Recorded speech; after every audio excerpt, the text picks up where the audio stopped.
നമസ്കാരം. ഇത്രയും കാലം പശ്ചിമേഷ്യയിൽ സർവാധിപത്യം സ്ഥാപിക്കാൻ വേണ്ടി ഇസ്രായേൽ ചെയ്തു കൂട്ടിയ മുഴുവൻ കൊള്ളരുതായ്മകൾക്കും കനത്ത തിരിച്ചടി നൽകാൻ അണിയറയിൽ കരുക്കൾ നീക്കിക്കഴിഞ്ഞിരിക്കുന്നു. തെല്ലവീവിലെ സുരക്ഷാ ആസ്ഥാനങ്ങളെയും രഹസ്യാന്വേഷണ കേന്ദ്രങ്ങളെയും ഒരുപോലെ വിറപ്പിച്ചുകൊണ്ട് രാത്രികളിൽ അവരുടെ ഉറക്കം കെടുത്തുന്ന ആ ഞെട്ടിക്കുന്ന സത്യമാണ് പുറത്തു വന്നിരിക്കുന്നത്. അറബ് മണ്ണിൽ ഇസ്രായേലിനെ കാത്തിരിക്കുന്നത് ചരിത്രത്തിലെ ഏറ്റവും വലിയ പ്രഹരം തന്നെയാണ്. ഇസ്രായേലിന് ഒരു വ്യാജ സുരക്ഷിതത്വ ബോധം നൽകുകയാണ് ഈ രാജ്യങ്ങളുടെ ആദ്യ ലക്ഷ്യം. നയതന്ത്ര തലത്തിൽ സമാധാനവും സഹകരണവും നടിച്ചുകൊണ്ട് ഇസ്രായേലിന്റെ ശ്രദ്ധ പൂർണ്ണമായും തിരിക്കുക, അവരുടെ ലോക പ്രശസ്തമായ രഹസ്യാന്വേഷണ ഏജൻസികളെ അശ്രദ്ധരാക്കുക, അതിനുശേഷം മുൻകൂട്ടി ആസൂത്രണം ചെയ്ത വൻ ആക്രമണം ഒരേ സമയം അഴിച്ചുവിടുക എന്നതാണ് ഈ തന്ത്രപരമായ നീക്കം. ആരാണ് ഇതിനു പിന്നിൽ പ്രവർത്തിക്കുന്ന രാജ്യങ്ങൾ? എന്താണ് ഇസ്രായേലിനെ കാത്തിരിക്കുന്ന ആ മഹാപ്രഹരം? എന്തുകൊണ്ട് ഇങ്ങനെ ഒരു നീക്കം അവിടെ നടക്കുന്നു? കാര്യങ്ങൾ വിശദമായിട്ട് തന്നെ നമുക്ക് പരിശോധിക്കേണ്ടതുണ്ട്. അതിനു മുൻപ് ഞാൻ നിങ്ങളോട് ഒരു ചോദ്യം ചോദിക്കട്ടെ. ഇസ്രായേലിനെ കാത്തിരിക്കുന്ന ആ മഹാപ്രഹരത്തെ കുറിച്ച് നിങ്ങൾക്ക് എന്താണ് പറയാനുള്ളത്? നിങ്ങളുടെ അഭിപ്രായം ഇപ്പോൾ തന്നെ കമന്റായി രേഖപ്പെടുത്തുമല്ലോ. നമുക്ക് വിഷയത്തിലേക്ക് വരാം. വർഷങ്ങളായി സ്വന്തം സൈനിക കരുത്തിലും സാങ്കേതിക മേൽക്കൊയ്മയിലും മാത്രം വിശ്വസിച്ച് മുന്നോട്ട് പോയ ഒരു രാജ്യം ഇന്ന് ചരിത്രത്തിലെ ഏറ്റവും ഭയാനകമായ സുരക്ഷാ രാഷ്ട്രീയ പ്രശ്നത്തെയാണ് അഭിമുഖീകരിക്കുന്നത്. ഇസ്രായേൽ എന്ന കുഞ്ഞു രാജ്യം വൻ ശക്തികളുടെ പിൻബലത്തോടെ മിഡിൽ ഈസ്റ്റിൽ ഉണ്ടാക്കിയെടുത്ത മേധാവിത്വം ഇപ്പോൾ തകർന്നടിയുന്ന കാഴ്ചയ്ക്കാണ് ലോകം മുഴുവൻ സാക്ഷ്യം വഹിക്കുന്നത്. അയൽ രാജ്യങ്ങളോടും ഫലസ്തീൻ ജനതയോടും വർഷങ്ങളായി തുടരുന്ന കടുപ്പമേറിയ നിലപാടുകളും അതിക്രമങ്ങളും ഇപ്പോൾ ഇസ്രായേലിനെ തന്നെ തിരിഞ്ഞു കൊത്തുന്ന സുന്ദരമായ കാഴ്ച എന്നാണ് എനിക്ക് പറയാനുള്ളത്. നിങ്ങൾ ചെയ്തു കൂട്ടിയ അന്യായങ്ങൾക്കും തെറ്റുകൾക്കും അതികഠിനമായ വില നൽകേണ്ടി വരുമെന്ന വ്യക്തമായ സൂചനകളാണ് പുതിയ അന്താരാഷ്ട്ര രഹസ്യാന്വേഷണ റിപ്പോർട്ടുകൾ പുറത്തുവിടുന്നത്. അതെ, നിങ്ങളെ കാത്തിരിക്കുന്നത് വലിയ ശിക്ഷ തന്നെയാണ്. മിഡിൽ ഈസ്റ്റിലെ കാറ്റ് ഇപ്പോൾ വീശുന്നത് പഴയ പോലെയൊന്നുമല്ല. പുറമേ ശാന്തമാണെന്ന് തോന്നിക്കുന്ന നയതന്ത്ര ചർച്ചകൾക്ക് പിന്നിൽ വലിയ കൊടുങ്കാറ്റാണ് രൂപപ്പെടുന്നത്. ലോകമെമ്പാടുമുള്ള നിരീക്ഷകർ ഉറ്റുനോക്കുന്ന ഏറ്റവും പുതിയ വിവരങ്ങൾ അനുസരിച്ച് 2 അറബ് രാജ്യങ്ങൾ നയതന്ത്ര കരാറുകൾ ഒരു മറയാക്കി ഇസ്രായേലിനെതിരെ അപൂർവമായ ഒരു വൻ സൈനിക നീക്കത്തിന് പദ്ധതിയിടുന്നുണ്ട് എന്ന് പറയുന്നു. ഇസ്രായേലിന് ഒരു വ്യാജ സുരക്ഷിതത്വ ബോധം നൽകുകയാണ് ഈ രാജ്യങ്ങളുടെ പ്രഥമ ലക്ഷ്യം. നയതന്ത്ര തലത്തിൽ സമാധാനവും സഹകരണവും നടിച്ചുകൊണ്ട് ഇസ്രായേലിന്റെ ശ്രദ്ധ പൂർണ്ണമായും തിരിക്കുക, അവരുടെ ലോക പ്രശസ്തരായ രഹസ്യാന്വേഷണ ഏജൻസികളെ അശ്രദ്ധരാക്കുക, അതിനുശേഷം മുൻകൂട്ടി ആസൂത്രണം ചെയ്ത വൻ ആക്രമണം ഒരേ സമയം അഴിച്ചുവിടുക. ഇതാണ് ഇവരുടെ തന്ത്രപരമായിട്ടുള്ള നീക്കം. എന്തൊരു നല്ല മാസ്റ്റർ പ്ലാൻ ആണെന്ന് നോക്കൂ. ഈ പ്ലാൻ കേൾക്കുമ്പോൾ ലോകം ഓർത്തു പോകുന്നത് 1973 യോം കിപ്പൂർ യുദ്ധത്തെയോ അല്ലെങ്കിൽ 2023 ഒക്ടോബർ 7 ഹമാസ് നടത്തിയ അപ്രതീക്ഷിത ആക്രമണത്തെയോ ആയിരിക്കും, അല്ലെ? എന്നാൽ വരാനിരിക്കുന്ന നീക്കം അതിനേക്കാൾ എത്രയോ മടങ്ങ് വലിയ വ്യാപ്തിയുള്ളതാണ് എന്നതാണ് പുറത്തു വരുന്ന റിപ്പോർട്ടുകൾ. സമാധാന ചർച്ചകളും എബ്രഹാം ഉടമ്പടി പോലുള്ള കരാറുകളും ഇസ്രായേലിന്റെ കണ്ണിൽ പൊടിയിടാനുള്ള വെറും ഒരു തന്ത്രപരമായ കവചം മാത്രമായിരുന്നു എന്ന് ഇപ്പോൾ വ്യക്തമായിരിക്കുകയാണ്. ഇസ്രായേലിന്റെ അഹങ്കാരത്തിനും അടിച്ചമർത്തലുകൾക്കും അന്ത്യം കുറിക്കാൻ ശത്രുപക്ഷം സർവ്വസജ്ജമായി കഴിഞ്ഞുവെന്ന സന്ദേശം തന്നെയാണ് ഈ റിപ്പോർട്ടുകൾ നൽകുന്നത്. ആസൂത്രിതമായ ഈ നീക്കം നടപ്പിലായാൽ ഇസ്രായേൽ പ്രതിരോധ നിര ഒന്നാകെ തകർന്നടിയും. അമേരിക്കയ്ക്ക് പോലും സഹായത്തിന് എത്താൻ കഴിയില്ല എന്നതും ഇവിടെ നമ്മൾ എടുത്തു പറയണം. ഒരു വലിയ അപകടം മുന്നിൽ നിൽക്കുമ്പോഴാണ് ഇസ്രായേലിന് തങ്ങളുടെ ഏറ്റവും അടുത്ത പങ്കാളിയായ അമേരിക്കയിൽ നിന്നുള്ള പരമ്പരാഗത പിന്തുണ നഷ്ടപ്പെടാനും തുടങ്ങുന്നത്. ചരിത്രത്തിൽ ഇല്ലാത്ത വിധം വാഷിംഗ്ടണും തെല്ലവീവും തമ്മിലുള്ള ബന്ധം വഷളായിരിക്കുകയാണ് എന്ന് ഞാൻ നേരത്തെ തന്നെ സൂചിപ്പിച്ചിരുന്നു, അല്ലെ? ഗാസയിലും ലെബനനിലും ഇറാനിലും ഇസ്രായേൽ നടത്തുന്ന രക്തരൂക്ഷിതമായ സൈനിക നടപടികൾ ഉടൻ അവസാനിപ്പിക്കണമെന്ന് അമേരിക്ക ശക്തമായി ആവശ്യപ്പെടുന്നത് ഈ പശ്ചാത്തലത്തിൽ തന്നെ നമ്മൾ വായിച്ചെടുക്കണം. മേഖലയിലെ സ്ഥിതിഗതികൾ കൈവിട്ടു പോയാൽ അത് ലോകമഹായുദ്ധത്തിലേക്ക് വഴിവെക്കുമെന്ന് US ഭയക്കുന്നുണ്ട്. അതിരുകടന്ന ഇസ്രായേലിന്റെ നയങ്ങൾ അമേരിക്കയുടെ തന്നെ ആഗോള താല്പര്യങ്ങൾക്ക് വിഘാതമാകുന്നു.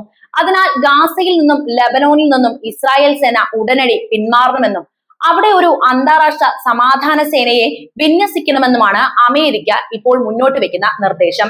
അമേരിക്കയും യുദ്ധം ചെയ്ത് ഏകദേശം മതിയായിട്ടുണ്ട് എന്നത് സാരം. എന്നാൽ ഇസ്രായേൽ പ്രധാനമന്ത്രി ബെഞ്ചമിൻ നെതന്യാഹുവും അദ്ദേഹത്തിന്റെ തീവ്ര വലതുപക്ഷ സർക്കാരും ഈ നിർദ്ദേശങ്ങളെയെല്ലാം പൂർണ്ണമായും തള്ളിക്കളയുന്ന കാഴ്ചയാണ് നമ്മൾ കാണുന്നത്. അന്താരാഷ്ട്ര സമൂഹം തയ്യാറാക്കിയ 15 ഗാസ സമാധാന പദ്ധതി ഇസ്രായേൽ നിരാകരിച്ചും കഴിഞ്ഞിരിക്കുന്നു. ഹമാസിനെ പൂർണ്ണമായും ഇല്ലാതാക്കുകയും അവർ ആയുധമഴിച്ചു വെക്കുകയും ചെയ്യുന്നത് വരെ പോരാട്ടം തുടരുമെന്ന കടും പിടുത്തത്തിൽ തന്നെയാണ് നെതന്യാഹു ഇപ്പോഴും നിൽക്കുന്നത്.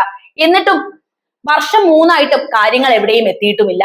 സ്വന്തം രാജ്യത്തെ ഭൂരിഭാഗം ജനങ്ങളുടെയും അമേരിക്കയുടെയും വാക്കുപോലും കേൾക്കാതെ സ്വന്തം വഴിക്ക് മുന്നോട്ട് പോകുന്ന നെതന്യാഹുവിന്റെ ഈ നിലപാട് അമേരിക്കൻ ഭരണകൂടത്തിൽ കടുത്ത അമർഷം തന്നെയാണ് ഉണ്ടാക്കിയിരിക്കുന്നത്. ഇത് ചരിത്രത്തിലെ ഏറ്റവും വലിയ അമേരിക്കൻ ഇസ്രായേൽ ഭിന്നതയായിട്ട് മാറിക്കഴിഞ്ഞിരിക്കുന്നു. ഇസ്രായേലിന്റെ ഈ പിടിവാശിക്കും അമേരിക്ക ഉൾപ്പെടെയുള്ള സഖ്യകക്ഷികളുടെ മുന്നറിയിപ്പുകൾ അവഗണിക്കുന്നതും അവരെ അന്താരാഷ്ട്ര തലത്തിൽ തികച്ചും ഒറ്റപ്പെടുത്തുന്ന ഒരു കാര്യം തന്നെയാണ്. മുൻകാലങ്ങളിൽ ഇസ്രായേലിന് കവചമായി നിന്ന പാശ്ചാത്യ രാജ്യങ്ങൾ പോലും ഇപ്പോൾ അവരെ കൈവിടുന്ന അവസ്ഥയിലേക്ക് കാര്യങ്ങൾ എത്തിക്കഴിഞ്ഞിരിക്കുന്നു. ഇറാന്റെ ആണവ പദ്ധതി തകർക്കുമെന്ന പേരിൽ ഇസ്രായേൽ നടത്തുന്ന നിരന്തരമായ പ്രകോപനങ്ങൾ മേഖലയെ മുഴുവൻ ഒരു ആണവ ദുരന്തത്തിന്റെ വക്കിലെത്തിച്ചിട്ടുണ്ട്. ഇറാൻ തിരിച്ചടിച്ചാൽ അതിനെ ചെറുത്തു തോൽപ്പിക്കാൻ തങ്ങൾക്ക് തനിയെ കഴിയില്ലെന്ന് അറിയാമെങ്കിൽ പോലും ഇസ്രായേൽ ഭരണകൂടം ആപൽക്കരമായ ഈ കളി തുടർന്നു പോരുകയാണ്. അതിന് കൂടെ കൂട്ടിയത് അമേരിക്കയും.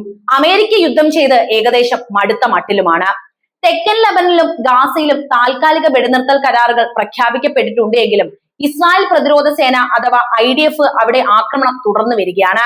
ഈ കരാർ ലംഘനങ്ങൾ പ്രാദേശിക പ്രതിരോധ ഗ്രൂപ്പുകളെ കൂടുതൽ പ്രകോപിപ്പിക്കുന്നതാണ്. താൽക്കാലികമായി ആയുധം വെച്ചൊഴിഞ്ഞാൽ പോലും ഇസ്രായേലിന്റെ ഈ വഞ്ചനാപരമായ ആക്രമണങ്ങൾക്ക് മുന്നിൽ വീണ്ടും സംഘടിക്കുകയാണ് അവർ. ഐക്യരാഷ്ട്രസഭ ഉൾപ്പെടെയുള്ള അന്താരാഷ്ട്ര വേദികളിൽ ഇസ്രായേൽ നിരന്തരം കുറ്റവിചാരണ ചെയ്യപ്പെടുകയും ചെയ്യുന്നുണ്ട്. ജനവികാരം പൂർണ്ണമായും ഇസ്രായേലിന് എതിരായിട്ട് മാറിക്കഴിഞ്ഞിരിക്കുന്നു. ആഗോള രാഷ്ട്രീയത്തിൽ പോലും ഇസ്രായേൽ ഒറ്റപ്പെടുന്ന അവസ്ഥയുമുണ്ട്. ഈ സാഹചര്യത്തിലാണ് അറബ് രാജ്യങ്ങൾ ഇങ്ങനെയൊരു നീക്കം നടത്തുന്നത്. വർഷങ്ങളായി ഇസ്രായേൽ പടുത്തുയർത്തിയ സുരക്ഷാ ഭിത്തികൾ ഓരോന്നായി തകർന്നു വരികയാണെന്നാണ് ഞാൻ പറഞ്ഞു വന്നത്. സ്വന്തം സൈനിക ശക്തിയിൽ മാത്രം അമിതമായി വിശ്വസിച്ച് മുന്നോട്ട് പോയാൽ ഇസ്രായേലിന് നയതന്ത്ര തന്ത്രങ്ങളിലൂടെയും ഏകോപിത സൈനിക നീക്കങ്ങളിലൂടെയും തിരിച്ചടി നൽകാൻ എതിരാളികൾ സജ്ജമായി കഴിഞ്ഞിരിക്കുന്നു. മേഖലയിലെ അറബ് രാഷ്ട്രങ്ങൾക്കിടയിൽ രൂപപ്പെട്ടു വരുന്ന പുതിയ ഏകോപനം മുൻപെങ്ങുമില്ലാത്ത വിധം ശക്തവുമാണ്. അയൽ രാജ്യങ്ങളിലെ ജനങ്ങളിൽ ഉയർന്നു വരുന്ന കടുത്ത ഇസ്രായേൽ വിരുദ്ധ വികാരവും പുതിയ അറബ് ഐക്യവും ഇസ്രായേലിന്റെ ഭാവി നിലനിൽപ്പിന് തന്നെ ഭീഷണിയായി മാറിക്കഴിഞ്ഞു.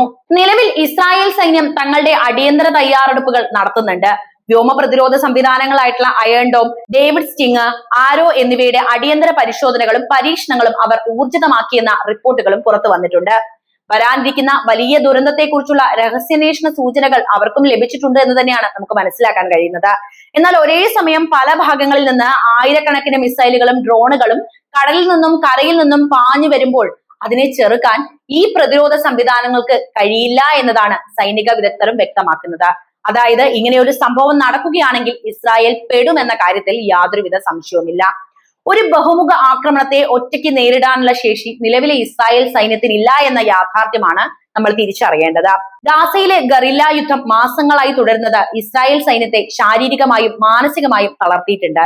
വൻതോതിലുള്ള സാമ്പത്തിക നഷ്ടവും റിസർവ് സൈനികരുടെ അഭാവവും ഇസ്രായേലിന്റെ ഉള്ളിൽ നിന്ന് തകർക്കുന്ന ഘടകങ്ങളാണ്. ആഭ്യന്തര സാമ്പത്തിക രംഗം സ്തംഭനാവസ്ഥയിലാണ്. ഇതുകൂടാതെ ആഭ്യന്തരമായി നെതന്യാഹുവിനെതിരെ സ്വന്തം ജനങ്ങൾ തെരുവിലിറങ്ങുന്ന ഒരു അവസ്ഥയും അവിടെയുണ്ട്. ഭരണവിരുദ്ധ വികാരവും ബന്ധുക്കളുടെ പ്രതിഷേധവും രാജ്യത്തെ പിടിച്ചുകുലയ്ക്കുന്ന രണ്ട് സംഭവങ്ങളാണ്. വരാനിരിക്കുന്ന വലിയ ദുരന്തത്തിന്റെ വ്യാപ്തി തിരിച്ചറിയാൻ ഇസ്രായേലി രാഷ്ട്രീയ നേതൃത്വത്തിന് സാധിക്കുന്നില്ല എന്നതാണ് ഏറ്റവും വലിയ യാഥാർത്ഥ്യം. വർഷങ്ങളായി മേഖലയിൽ ഇസ്രായേൽ നടത്തിയ അടിച്ചമർത്തലുകൾക്കും നയതന്ത്ര ചതികൾക്കും തിരിച്ചടിയായിട്ട് തന്നെയാണ് അറബ് ശക്തികളുടെ ഈ പുതിയ കൂട്ടുകെട്ട് ഇപ്പോൾ വിലയിരുത്തപ്പെടുന്നത്.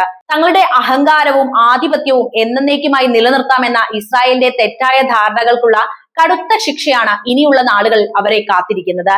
നയതന്ത്രപരമായും സൈനികപരമായും ഇസ്രായേൽ നേരിടാൻ പോകുന്ന ഈ വലിയ ദുരന്തം മിഡിൽ ഈസ്റ്റിലെ ശക്തി സമവാക്യങ്ങളെ പൂർണ്ണമായും തിരുത്തി കുറിക്കുമെന്ന കാര്യത്തിൽ യാതൊരുവിധ സംശയവും വേണ്ട.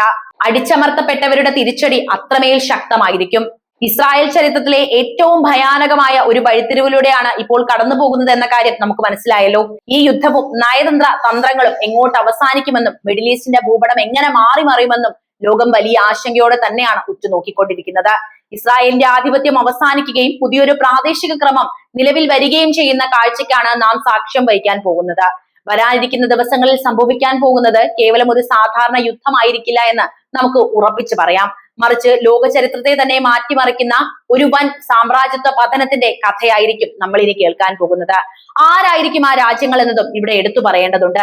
നമുക്കറിയാവുന്നതാണ്, തുർക്കിയും പാകിസ്ഥാനും സൗദി അറേബ്യയും ചേർന്ന് ഒരു എഗ്രിമെന്റിൽ എത്തിയിട്ടുണ്ട്. ഇവർ തന്നെയാണോ ഇതിന് പിന്നിൽ പ്രവർത്തിക്കുന്നത് എന്ന സൂചനകളാണ് നമുക്ക് ലഭിക്കുന്നത്. അപ്പോൾ എന്താണ് ഈ വിഷയത്തിൽ നിങ്ങൾക്ക് പറയാനുള്ളതെന്ന് ഇപ്പോൾ തന്നെ കമന്റിൽ രേഖപ്പെടുത്തുമല്ലോ. മറ്റൊരു പ്രധാന വിഷയവുമായി വീണ്ടും കാണാം. നന്ദി.